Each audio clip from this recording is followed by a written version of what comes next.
आज हम गोरखपुर के विधानसभा सदर विधानसभा 322 में आरक्षण विरोधी प्रत्याशी श्री अजय शंकर श्रीवास्तव जी से आज मुलाकात कर रहे हैं। इनसे यहाँ के चुनावी मुद्दों पर कुछ चर्चा करते हैं, देखते हैं इनका क्या राय है। धन्यवाद। आप हमारे मेट्रो न्यूज इंडिया पे क्या कहना चाहते हैं, किन मुद्दों पे यहाँ पे चुनाव लड़ रहे हैं सदर विधानसभा पे? हम लोगों ने अपनी पार्टी ही बनाई थी स्वर्ण समाज को, जो आज आरक्षण SC/ST एक्ट के द्वारा उत्पीड़ित किया जा रहा है, प्रतिभाओं का दमन हो रहा है। आज हमारे समाज के 80% मार्क्स पाने वाले बच्चे दर दर की ठोकरें खा रहे हैं और 20 से 30% नंबर पाने वाले हम लोगों के ऊपर राज कर रहे हैं।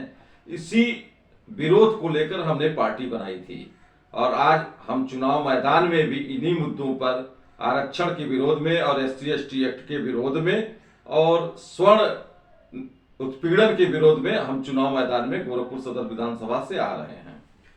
आप अपने आप को चुनाव के मैदान में कहाँ पाते हैं? चुनाव में हमारा लगातार 3 महीने से गोरखपुर सदर विधानसभा में जनसंपर्क चल रहा है। सभी सरकारी कार्यालयों में मेरा जनसंपर्क हो गया है, व्यापारिक प्रतिष्ठानों में संपर्क हो चुका है और गोरखपुर के 80% वार्डों में भी मेरा जनसंपर्क हो चुका है। हमने लगातार 5 साल स्वर्ण समाज के लिए संघर्ष किया है, आरक्षण के खिलाफ आंदोलन किया है। SC/ST एक्ट में जब भी कोई स्वर्ण फंसा है तो उसकी दमदारी से आवाज उठाया है। आज हम जब भी स्वर्ण समाज के बीच में जाते हैं, चाहे सरकारी कार्यालयों में जाते हैं, चाहे व्यापारिक प्रतिष्ठान में जाते हैं, चाहे मोहल्लों में जाते हैं, वहां हमें अपार जन समर्थन मिल रहा है और इसको देखते हुए ये लगता है कि हम बहुत ही दमदारी से लड़ाई लड़ रहे हैं और रिजल्ट काफी सार्थक आने वाला है। आपसे एक सवाल और है कि गोरखपुर सदर विधानसभा में सवर्ण मतदाता कितने हैं? गोरखपुर सदर विधानसभा में लगभग 2.5 लाख मतदाता हैं। सवर्ण आपको वोट क्यों करें, इसके बारे में आप कुछ बताएंगे? स्वर्ण लगातार आजादी के बाद से सभी राजनीतिक पार्टियों ने जितना हो सका है स्वर्णों का दमन करने का प्रयास किया है। हमेशा स्वर्णों की आवाज को दबाई गई है। ऐसे में हमारी पार्टी पिछले 5 वर्षों से स्वर्ण समाज की आवाज बनने का काम किया है। जहां भी उत्पीड़न हुआ है, दमदारी के साथ हम लोग खड़े हुए हैं। चाहे गोरखपुर दीवानी कचहरी के वरिष्ठ अधिवक्ता अमित शुक्ला के ऊपर 22 ब्राह्मण वकीलों के खिलाफ SC/ST एक्ट लगा हो, चाहे सहजनवा के सोपारा गांव में 12 ब्राह्मणों के ऊपर SC/ST एक्ट लगा हो, चाहे यूनिवर्सिटी में 2 कायस्थ प्रोफेसरों पे SC/ST एक्ट लगा हो, चाहे अंकुर शुक्ला की हत्या हुई हो, जब भी कोई हुआ है अन्याय स्वर्ण समाज में तो हमने मुखर होकर विरोध किया है और न्याय दिलाने के लिए अपना प्रयास किया है। ऐसे में स्वर्ण मतदाता जब इस बार मतदान देने जाएगा तो वह देखेगा कि हमारे सामने जो भी प्रत्याशी चुनाव लड़ रहे हैं, जिन राजनीतिक पार्टियों के प्रत्याशी चुनाव मैदान में आ रहे हैं, क्या वो कभी स्वर्ण समाज की समस्याओं को उन्होंने उठाया है? क्या वो जीतने के बाद कभी आरक्षण के विरोध में बोलेंगे? क्या जीतने के बाद कभी SC/ST एक्ट के खिलाफ बोलेंगे? क्या कभी किसी स्वर्ण समाज के लोगों का किसी पिछड़े या दलित समाज के साथ किसी प्रकार का विरोध होता है तो क्या वो स्वर्ण समाज के पक्ष में खड़े होंगे? तो उन्हें जवाब मिल जाएगा कि कभी भी कोई आरक्षण समर्थक दल का नेता, चाहे वो स्वर्ण हो, कभी भी वो स्वर्ण समाज के साथ नहीं खड़ा होगा, क्योंकि वो डरता है कि हम जब स्वर्ण समाज की तरफ आवाज उठाएंगे तो पिछड़ों और दलितों का वोट हमको नहीं मिलेगा। लेकिन हमारी पार्टी, हम खुल के कहते हैं, हम स्वर्ण समाज की राजनीति करते हैं। जब भी किसी स्वर्ण समाज के ऊपर किसी भी प्रकार का अत्याचार होगा, अन्याय होगा, उत्पीड़न होगा, तो सबसे पहली आवाज हमारी होगी। हमें किसी चीज की डर नहीं है कि हमें दलितों का वोट चाहिए, पिछड़ों का वोट चाहिए, हमें सिर्फ आरक्षण विरोधियों का वोट चाहिए। इसलिए हमारे अंदर किसी प्रकार का डर नहीं है और जब यही सोचकर स्वर्ण समाज मतदान करने जाएगा तो उसके सामने बस एक ही प्रत्याशी नजर आएगा गोरखपुर सदर विधानसभा से, और वो होगा अजय शंकर श्रीवास्तव। इसलिए मुझे पूरा विश्वास है कि गोरखपुर का पूरा स्वर्ण समाज हमें मतदान करेगा। आज वर्तमान सरकार जो भी है, इस सरकार में बहुत से सवर्ण नेता हैं, मंत्री भी हैं, सांसद भी हैं, बहुत बड़े बड़े नेता हैं, क्या आपकी बातों को वो लोग नहीं सुनते हैं? सभी सुनते हैं, लेकिन जहां तक आपने कहा कि विभिन्न राजनीतिक पार्टियों में स्वर्ण नेता हैं, तो मेरा स्पष्ट मानना है कि जब किसी आरक्षक समर्थक दल से कोई भी स्वर्ण समाज का आदमी राजनीति करता है तो वह नाम का स्वर्ण रह जाता है, वह स्वर्ण रह ही नहीं जाता है। अगर वह स्वर्ण होता तो क्या जब सुप्रीम कोर्ट ने मोदी गवर्नमेंट को यह आदेश किया कि हरिजन उत्पीड़न एक्ट का मिसयूज हो रहा है, इसे डाइल्यूट किया जाए, तो मोदी सरकार ने एससी एसटी एक्ट को 100 गुना कड़ा कर दिया। ऐसे में उस वक्त लोकसभा और राज्यसभा में हमारे 300 से ऊपर स्वर्ण सांसद थे, लेकिन एक भी स्वर्ण सांसदों ने इस काले कानून के खिलाफ विरोध नहीं किया, बल्कि ताली बजाकर इस काले कानून का समर्थन किया। ऐसे में वो स्वर्ण कहां रह जाते हैं? वो डरपोक हैं, वो अपनी आवाज नहीं उठा सकते हैं, वो वोट के लालच में हैं कि हमें पिछड़े और दलितों का वोट कहीं मिलना बंद ना हो जाए। हम लोग वोट के लालच के लिए राजनीति में नहीं आए हैं, हम नेता और विधायक बनने नहीं आए हैं।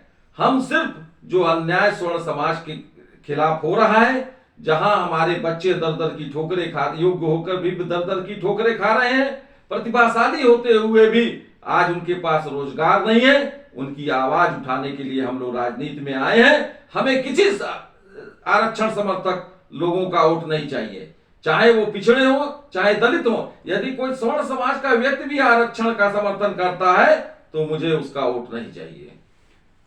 ये सदर विधानसभा गोरखपुर की, ये पूरे उत्तर प्रदेश में नहीं पूरे भारत में बहुत ही चर्चित सीट है योगी जी के आने से। तो क्या एक मुख्यमंत्री के सामने आपको चुनाव लड़ना है, वो भी सवर्णों के दम पे, तो क्या आपको लगता है कि आपके साथ सवर्ण बहुत ज्यादा संख्या में रहेंगे? बहुत अच्छा हुआ है कि मुख्यमंत्री जी खुद आए हैं चुनाव में। अब हम उनको विभिन्न माध्यमों से उनको घेरेंगे और पूछेंगे कि मुख्यमंत्री महोदय जी, जब उत्तर प्रदेश में एससी एसटी एक्ट के माध्यम से बेगुनाह सवर्णों को जेल भेजा जा रहा था, ऐसे में आप क्या कर रहे थे? हम मुख्यमंत्री महोदय से पूछेंगे कि जब अंकुर शुक्ला की हत्या हुई और आपके सहयोगी पार्टी निषाद पार्टी का नेता हत्या आरोपियों के घर जाकर उसका मनोबल बढ़ाता है, तो आपने उसके लिए क्या किया? क्यों नहीं आपने गठबंधन तोड़ा? हम मुख्यमंत्री महोदय से पूछेंगे, जब जीतन राम मांझी खुलेआम ब्राह्मणों को गाली देता है तो आपकी क्या प्रतिक्रिया होती है? हम पूछेंगे मुख्यमंत्री महोदय से कि जब संजीव बालियान ब्राह्मण मुर्दाबाद का नारा लगाता है तो ऐसे में आप उसके साथ अनुशासनात्मक कार्रवाई कौन सा करते हैं? आप विभिन्न, आज सैकड़ों लोग उत्तर प्रदेश में बेगुनाह सैकड़ों लोग जो एससी एसटी एक्ट में फंसाए गए, उनके पक्ष में आपने खड़े होने का काम किया कि नहीं किया? आपकी सरकार में लगातार सवर्णों का उत्पीड़न हुआ, आपने क्या किया? हम मुख्यमंत्री महोदय से यह भी पूछेंगे कि 1990 के बाद से आरक्षण रुक गया था, आपकी ही सरकार में 27% ओबीसी आरक्षण नवोदय विद्यालय के प्रवेश में दिया गया। ऐसे में आपने सवर्णों के लिए क्या सोचा? हम मुख्यमंत्री महोदय से पूछेंगे कि 27% नीट पीजी में जब लड़के एमबीबीएस करके एमडी और एमएस करने जाएंगे, वहां भी आपने 27% ओबीसी आरक्षण बढ़ा दिया। उस वक्त आप सवर्णों के बारे में क्या सोच रहे थे? यह हमारे लिए बहुत अच्छा हो रहा है कि डायरेक्ट अब हम मुख्यमंत्री महोदय के खिलाफ चुनाव लड़ रहे हैं और मेरी उनसे सवाल जवाब होगी और मुख्यमंत्री को सवाल देना पड़ेगा, जवाब देना पड़ेगा कि वो सवर्णों के बारे में क्या सोचते हैं। एक सवाल आपसे और है, चुनाव में बहुत से सवर्ण प्रत्याशी आएंगे, ऐसे में वोटों का बंटवारा भी तो बहुत जबरदस्त होगा, तो क्या आपके साथ सवर्ण रहेंगे? स्वर्ण मतदाता जब मतदान देने जाएगा, करने जाएगा, तो यह जरूर सोचेगा कि विभिन्न राजनीतिक पार्टियां जो आरक्षण के समर्थन में हैं, वहां जो स्वर्ण प्रत्याशी आ रहे हैं, क्या वो कभी हमारी लड़ाई के लिए आगे आएंगे? क्या वो कभी एससी एसटी एक्ट के खिलाफ बोलेंगे? क्या कभी वो आरक्षण के खिलाफ बोलेंगे? क्या कभी किसी निषाद, यादव या अन्य बैकवर्ड जात के साथ किसी स्वर्ण समाज का झगड़ा होगा तो क्या वो स्वर्ण समाज के साथ खड़े होंगे? मैं दावे के साथ कहता हूं कि किसी भी आरक्षण समर्थक राजनीतिक पार्टी का नेता, चाहे वो स्वर्ण ही क्यों हो, जब किसी प्रकार की बात आएगी तो वो खड़ा नहीं मिलेगा। और उस वक्त केवल स्वर्ण विकास पार्टी या स्वर्ण राजनीति करने वाले लोग ही, जब किसी स्वर्ण के खिलाफ कोई दिक्कतें आएंगी तो सबसे पहले खड़ा होने का काम करेगा। और जब वो ये सोच के मतदान करेगा तो उसके सामने सिर्फ मैं ही, अजय शंकर श्रीवास्तव, 322 सदर विधानसभा से उसके सामने मेरा चेहरा आएगा और वो मेरे लिए मतदान करेगा, ऐसा मेरा विश्वास है। आपका चुनाव निशान भी क्या पक्का हो गया है कि आपका चुनाव निशान क्या है? जी हाँ, मैं स्वर्ण विकास पार्टी, स्वर्ण आरक्षण विरोधी संयुक्त मोर्चा एवं अनारक्षित समाज पार्टी के संयुक्त प्रत्याशी के रूप में चुनाव मैदान में आया हूं और उत्तर प्रदेश की सभी आरक्षण विरोधी राजनीतिक पार्टियां और सामाजिक संस्थाएं हमारा समर्थन कर रही हैं और संयुक्त प्रत्याशी के रूप में मेरा चुनाव निशान हेलमेट है और मैं हेलमेट चुनाव निशान से इस चुनाव मैदान में आ रहा हूं। आपका बहुत बहुत धन्यवाद समय देने के लिए। और कुछ कहना चाहते हैं हमारे चैनल के माध्यम से तो आप कह सकते हैं। हम अपने समस्त गोरखपुर सदर विधानसभा के सम्मानित स्वर्ण साथियों से निवेदन करेंगे कि आपने जिस तरह से 5 सालों तक इन आरक्षण समर्थक पार्टियों का विरोध किया है, आपके साथ जो ज्यादतियां हुई हैं, आपके बच्चों को जो काटा गया है, रोका गया है, अब समय आ गया है बदला लेने का। आप किसी प्रकार के भुलावे में मत आइएगा। धर्म के नाम पर, जात के नाम पर मत मतदान करिएगा। मेरा विनम्र निवेदन है, आपसे अपील है कि इस बार का मतदान आपके बच्चों के भविष्य के नाम पे होना चाहिए। आपके बच्चों के भविष्य की जो लड़ाई लड़ रहा है उसको होना चाहिए। और मैं विनम्रता के साथ निवेदन करूंगा, न राष्ट्र खतरे में है, न धर्म खतरे में है, न जाति खतरे में है। अगर खतरे में है तो स्वर्ण समाज के आने वाले पीढ़ियों का भविष्य खतरे में है। इस खतरे भविष्य को देखते हुए आप अपना मतदान करें। धन्यवाद। आज गोरखपुर ये सदर विधानसभा है जो बहुत हाई प्रोफाइल सीट है। यहाँ से वर्तमान के मुख्यमंत्री योगी आदित्यनाथ जी भी यहीं से चुनाव लड़ रहे हैं बीजेपी से।